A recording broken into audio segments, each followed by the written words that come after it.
Bonjour, mon nom est Fée, je travaille pour le théâtre Côte à Côte.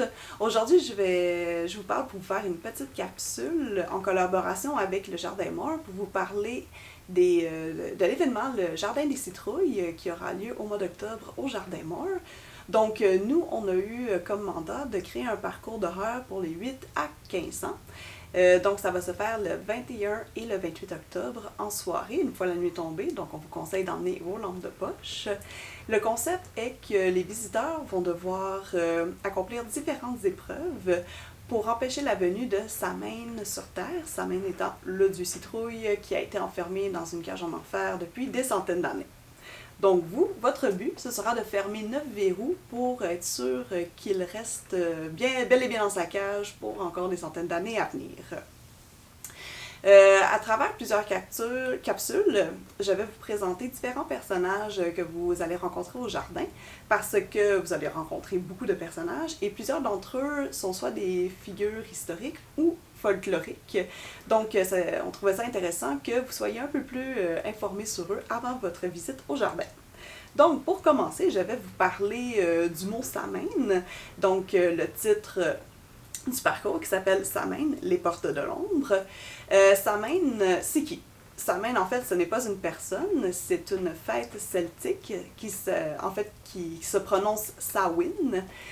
Samhain, c'est la première fête du calendrier celtique. C'est la dernière fête des récoltes avant la venue de l'hiver. Donc, c'est une fête qui a beaucoup été entrelacée, je dirais, avec l'Halloween. Il y a plusieurs traditions qui sont rattachées à Samhain, qui se rapprochent aussi à l'Halloween. L'Halloween qui est d'ailleurs All Hallow Eve, qui était la fête de la Toussaint, une fête chrétienne. Donc, Samhain, c'est la nuit où est-ce que le voile entre le monde des morts et le monde vivant est la plus mince. C'est le moment où est-ce qu'on pouvait communiquer avec les morts. C'est aussi un moment où est-ce qu'on laissait de la nourriture aux portes pour que les défunts qui s'en vont vers l'autre monde, en fond ceux qui sont morts l'année avant, puissent avoir de la nourriture pour traverser. On laissait aussi des chandelles aux fenêtres pour les guider vers l'autre monde.